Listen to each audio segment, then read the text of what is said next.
지난 금요일부터 마태복음 말씀을 읽고 묵상 중입니다. 마태복음은 4개의 복음서 중 하나로 사도 마태에 의해 집대성되었습니다. 마태는 마태복음에는 마태라 기록되어 있고요. 마가복음, 누가복음에는 레위로 기록되어 있습니다. 당시 이스라엘 사람들은 히브리식 이름 그리고 헬라식 이름을 2개 가지고 있는 사람이 있었죠.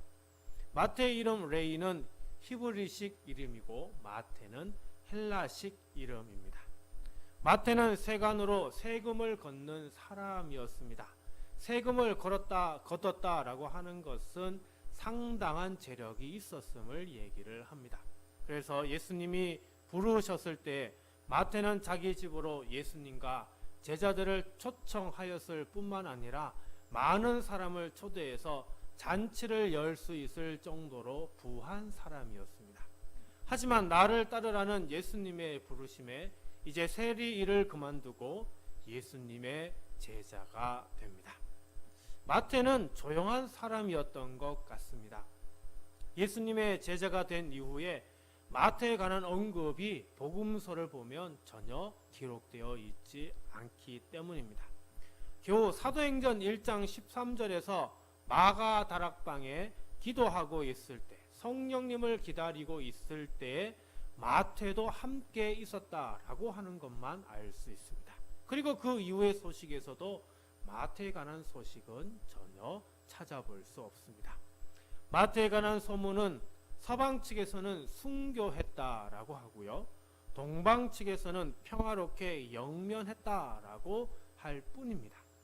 어쨌든 마태는 마태복음을 기록함으로 우리에게 매우 소중한 예수님의 행적을 전하여 줍니다. 작년 이맘때쯤 마태복음 설교를 했는데요. 마태복음 5장 처음에 나오는 팔복에 관한 말씀을 전하였습니다. 팔복은 모두 8개의 복이기 때문에 설교 한 번으로 다룰 수 없었습니다. 그래서 작년에 팔복 중 처음 4개의 복에 관해 은혜를 나누었습니다. 혹시 작년에 설교한 팔복 첫 번째 설교를 다시 듣고 싶으신 분들은 유튜브 둔포 성도교회를 클릭하셔서 2022년 5월 22일자 설교를 들으시면 됩니다. 오늘은 작년에 약속한 대로 팔복제 2번째 시간으로 나머지 4개의 복음으로 은혜를 나누고자 합니다.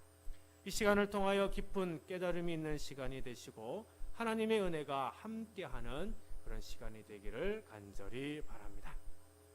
첫 번째로 긍휼히 여기는 자는 복이 있습니다. 마태복음 5장 7절입니다. 긍휼히 여기는 자는 복이 있나니 그들이 긍휼히 여김을 받을 것이며, 긍휼이란 불쌍하고 가엾게 여겨 도와준다, 돌보아준다는 뜻이 있습니다. 긍휼에 해당하는 헬라어 원어 엘레에몬과 뜻이 다르지 않습니다. 그렇다면 긍휼히 여긴다는 것은 무엇을 의미할까요? 긍휼히 여긴다는 것은 단지 불쌍히 여기고 가볍게 여기는, 가엾게 여기는 마음만 가지는 소극적인 그런 마음을 얘기하는 것일까요? 그렇지 않습니다. 긍휼히 여긴다는 것은 고통을 당하는 사람이나 절망에 처한 사람에 대한 적극적인 친절을 베푸는 것을 의미합니다. 이 세상에서 긍휼히 여기는 자로 사신 분이 있습니다. 바로 예수 그리스도이십니다. 예수님은 이 땅에 인간의 몸으로 오셔서 수많은 사람에게 긍휼을 베풀어 주셨습니다. 먹을 것이 없어 굶는 이들에게 오병이어 7병이어 기적을 베푸셨습니다.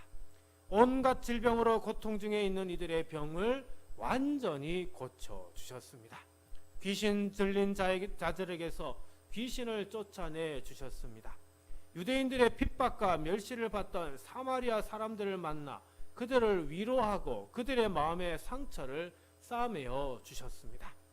부정과 불평이 가득한 세상에서 지친 인생들에게 진리의 말씀을 선포하셨습니다. 무엇보다 예수님은 온 인류가 저지른 죄로 죽을 수밖에 없음을 아시고 모든 인류에게 긍휼을 베푸시어 십자가의 길을 걸으셨습니다. 예수님은 우리 인류를 위해 긍휼을 베풀어 주신 분이십니다. 그러므로 오늘 우리는 예수님을 본받아 우리도 긍휼히 여기는 자가 되어야 합니다. 우리는 종종 언론 매체를 통해 구호 기금을 걷거나 어려운 이웃을 위해 봉사 활동을 해달라는 요청을 받게 됩니다. 최근에 우리나라 전국 각지에서 산불이 났습니다. 그중 강원도 산불은 피해가 막심했습니다.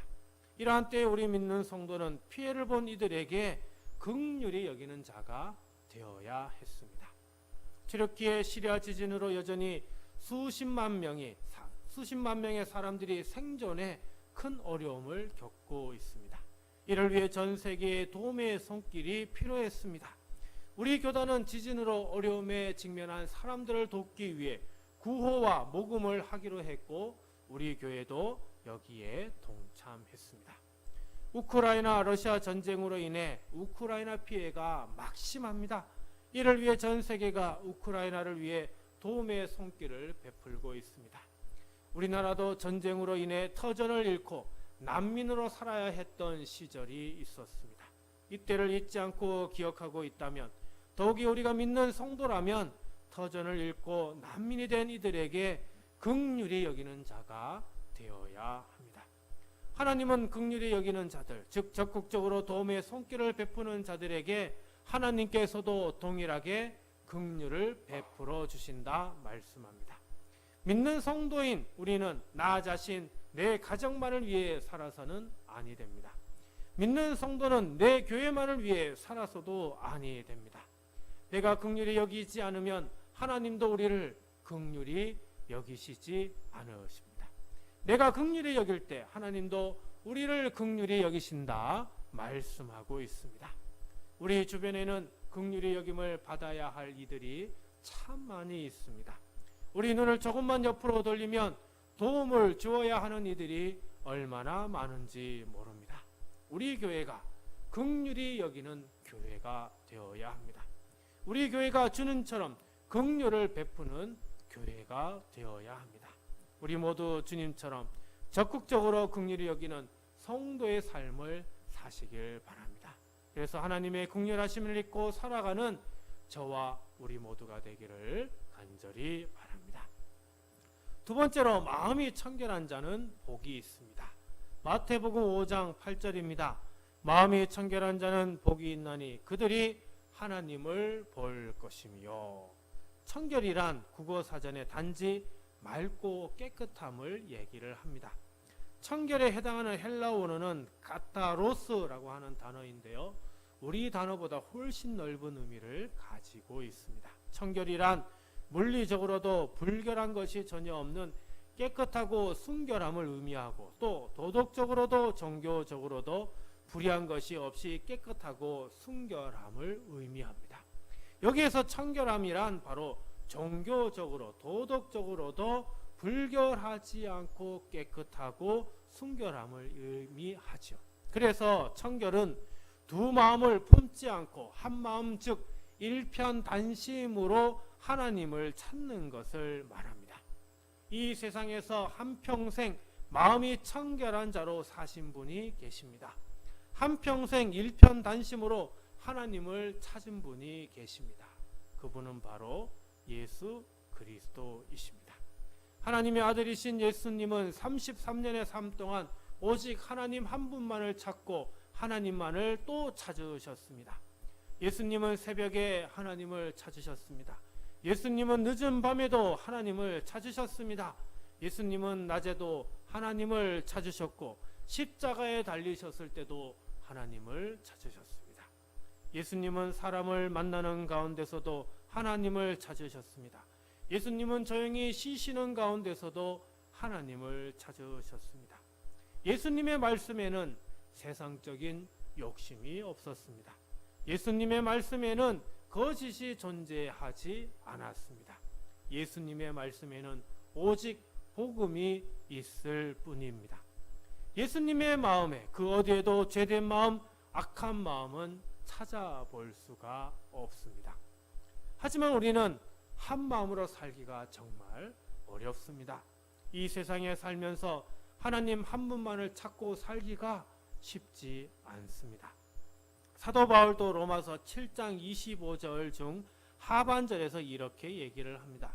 그런즉 내 자신이 마음으로는 하나님의 복을, 육신으로는 제 법을 섬기노라. 일평생 하나님밖에 모르고 예수 그리스도 복음을 위해 평생을 수고한 사도 바울도 하나님과 죄, 이 두 가지를 향한 마음 때문에 어려워하고 힘들어했음을 알 수가 있습니다.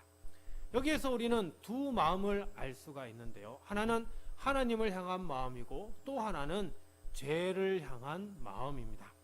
죄를 향한 마음은 세상 욕심, 음란, 거짓, 다툼과 같은 악한 마음을 이야기합니다.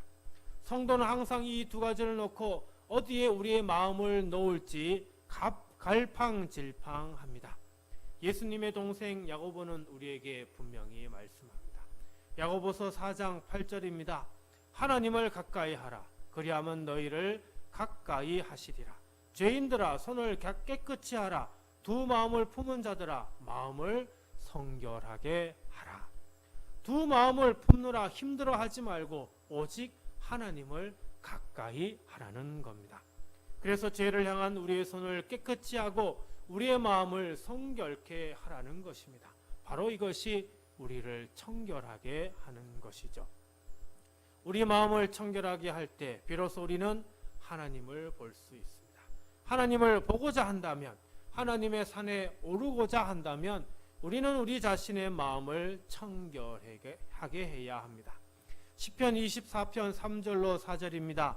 여호와의 산에 오를 자가 누구며 그의 거룩한 곳에 설 자가 누구인가?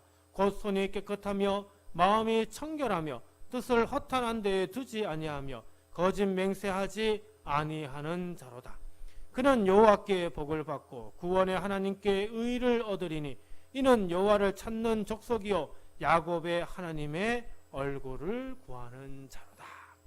사랑하는 성도 여러분, 우리 주님처럼 오직 하나님만 바라보시는 마음이 청결한 삶을 사셔서 이 땅 가운데서 하나님을 보시고 하나님의 성전에서 복을 누리며 살아갈 수 있기를 간절히 바랍니다.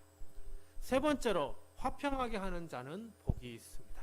마태복음 5장 9절입니다. 화평하게 하는 자는 복이 있나니 그들이 하나님의 아들이라 일컬음을 받을 것이며. 화평이란 국어사전에 화목하고 평온한 상태, 개인 간이나 나라 사이에 충돌이나 다툼이 없이 평화로운 상태를 말합니다. 화평에 해당하는 헬라어 원어는 에이레노 포이오스라고 하는 단어인데요. 여기에 딱 한 번 사용이 됩니다. 화평케 하는 자가 무슨 뜻이냐? 칼뱅은 이렇게 얘기를 합니다. 평화에 대한 열정을 가진 자라고. 곧 할 수 있는 모든 다툼을 피하고 다툼의 문제가 있는 곳에서 이 일을 수습하는 노력을 아끼지 않는 자라고 이야기를 합니다. 세상에는 화평하게 하는 자보다 다투고 싸우는 자가 훨씬 더 많은 것 같습니다. 그리고 심지어는 다투고 싸우도록 조장하는 자도 적지 않은 것 같습니다. 당장 전 세계에 다투고 싸우고 싶어 환장한 나라들이 눈에 보입니다. 러시아가 우크라이나를 먹으려고 전쟁을 치르고 있습니다. 러시아가 전쟁을 멈추도록 도울 수 있는 미국과 서방 나라가 오히려 전쟁을 부추기고 있는 것 같습니다. 게다가 러시아와 국경을 맞닿은 나라들이 자기들도 우크라이나처럼 당할까봐 군사력을 강화하고 있습니다. 또 중국은 대만을 먹기 위해 전쟁을 준비 중입니다. 앞으로 4년 이내에 전쟁이 일어날 것으로 많은 사람들이 전망하고 있습니다. 그래서 중국 대만 전쟁은 우리나라 한반도에도 상당한 영향력을 줄 것입니다. 다투고 싸우는 일은 국내에도 흔합니다. 나라를 위해 머리를 맞대고 일할 생각은 하지 않고 늘 다투고 싸우는 정당과 정치인을 매일같이 봅니다. 근데 더 큰 문제는 가정에서 일어나는 다툼과 교회에서 일어나는 다툼입니다. 가정에서 일어나는 다툼에 다투고자 하는 사람이 있다면 거기에는 절대 화해와 용서가 일어날 수 없습니다. 이런 문제를 가진 성도의 가정이 많다면 교회 안에서도 온갖 다툼이 일어나게 되고 맙니다. 우리는 언론을 통해서 그리고 주변을 통해서 교회에서 많은 다툼이 있고 분쟁이 있고 법적 다툼을 하고 있는 교회들이 있음을 종종 듣게 됩니다. 너무나 안타까운 현실입니다. 아직 우리 교회는 작은 교회이고 다투려 하는 성도가 없기에 화평을 이루고 있습니다. 하지만 우리 교회가 부흥 성장할 것이기 때문에 사람들이 조금씩 늘어나다 보면 어느 순간 다투고 싸우는 문제가 생기게 되고 맙니다. 이러한 때에 다투고자 하는 한 사람 때문에 교회는 어려움에 직면하게 됩니다. 하지만 다투고자 할 때에 우리 모두 합심하여 화평하게 하는 자가 되어야 합니다. 우리는 다투고 싸우려는 자가 되어서는 아니 됩니다. 우리는 문제를 평화적으로 해결하고 교회를 화평하게 하는 곳으로 만들어 나아가야 합니다. 한평생 화평을 위해 싸우신 분이 있습니다. 그분은 바로 예수 그리스도이십니다. 예수님은 다투고 싸우는 자가 아닌 화평케 하는 자로 이 땅에 오셨습니다. 에베소서 2장 14절입니다. 그는 우리의 화평이신지라 둘로 하나를 만드사 원수된 것 곧 중간에 막힌 담을 자기 육체로 여시고. 하나님과 인간은 서로 다투고 싸우는 중이었습니다. 하나님과 인간 사이에 도저히 화해가 있을 수 없는 것 같았습니다. 하지만 하나님께서 그의 아들 예수 그리스도를 보내심으로 인하여 원수된 담이 흘리고 하나님과 인간은 이제 화평을 이룰 수 있게 되었습니다. 예수님의 피 흘리심을 통해, 예수님의 고난을 통해, 예수님의 십자가에서 돌아가심으로 말미암아 하나님과 우리 사이는 온전한 화평을 이루게 된 것입니다. 그러므로 우리는 예수 그리스도처럼 화평하는 자가 되어야 합니다. 화평케 하는 자가 될 때 하나님은 우리를 하나님의 아들이라 부르신다 말씀합니다. 하나님의 아들이신 예수 그리스도처럼 우리도 하나님의 아들, 하나님의 자녀가 될 수 있는 자격을 받게 되는 것입니다. 사랑하는 성도 여러분, 다투고 싸우는 일에 앞장서지 마시기 바랍니다. 다투고 싸우는 일을 주도하는 주동자가 되지 마시기 바랍니다. 오히려 다투고 싸우는 일을 멈추게 하고 화해시키는 화평하는 자가 되어 하나님의 자녀로 부르심을 받아 살아갈 수 있는 저와 우리 모두가 되어야 하겠습니다. 마지막 네 번째로 의를 위하여 박해를 받은 자는 복이 있습니다. 마태복음 5장 10절입니다. 의를 위하여 박해를 받은 자는 복이 있나니 천국이 그들의 것입니다. 의를 위하여 박해를 받은 자에서 의란 국어사전에서 얘기하는 사람으로서 지키고 행하여야 할 바른 도리를 뜻하지 않습니다. 성경에서 말하는 의란 헬라어로 디카이오 쉬네인데요, 하나님이 받으실 만한 조건을 의미합니다. 즉 하나님이 받으실 만한 조건이 바로 의라고 하는 것이죠. 우리는 하나님을 받으실 만한 조건의 의를 갖출 능력이 없습니다. 왜냐하면 우리는 한터럭도 우리를 의롭게 할 수 없기 때문입니다. 우리 스스로 하나님이 받으실 만한 조건을 만들어 갈 수 있는 역량이 없기 때문입니다. 그래서 하나님은 예수 그리스도를 믿는 사람들에게 하나님의 의가 나타나게 하셨습니다. 로마서 1장 17절입니다. 복음에는 하나님의 의가 나타나서 믿음으로 믿음에 이르게 하나니 기록된 바 오직 의인은 믿음으로 말미암아 살리라 함과 같으니라. 그렇습니다. 사람이 의로울 수 있는 길은 오직 예수 그리스도 복음의 길밖에 없습니다. 예수 그리스도를 믿음으로 말미암아 우리는 하나님이 받을 만한 조건을 충족하게 되어 우리는 의로운 자가 될 수 있습니다. 그런데 문제가 있습니다. 우리가 예수님을 믿음으로 인해 마냥 행복하고 멋진 인생을 살 수 있으면 좋겠지만 전혀 그렇지 않다는 점입니다. 왜? 세상은 예수 그리스도를 믿는 의로운 자가 된 사람들을 그냥 내버려 두지 않기 때문입니다.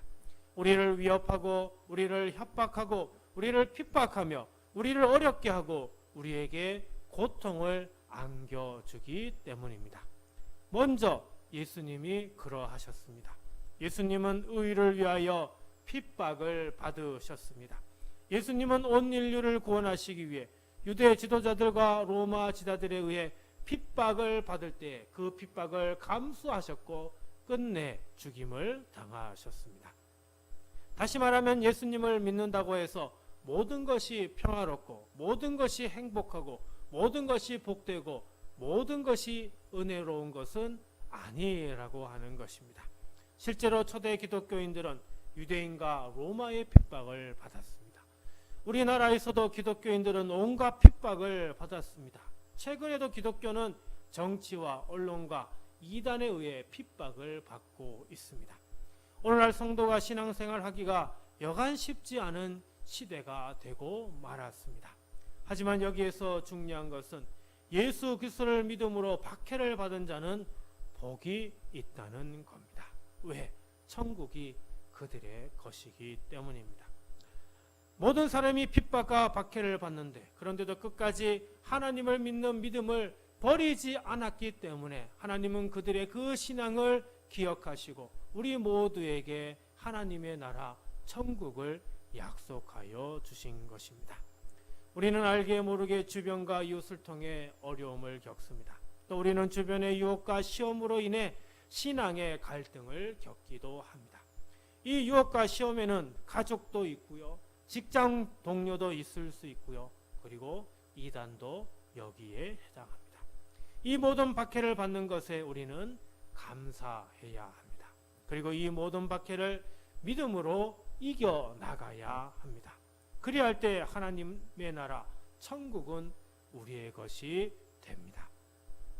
하나님의 나라에서 영원한 생명을 누리게 될 것입니다. 우리 모두 천국이 우리의 것이 되는 그날까지 박해를 끝까지 견뎌 마침내 승리하는 저와 우리 모두가 되기를 주님의 이름으로 간절히 축원드립니다.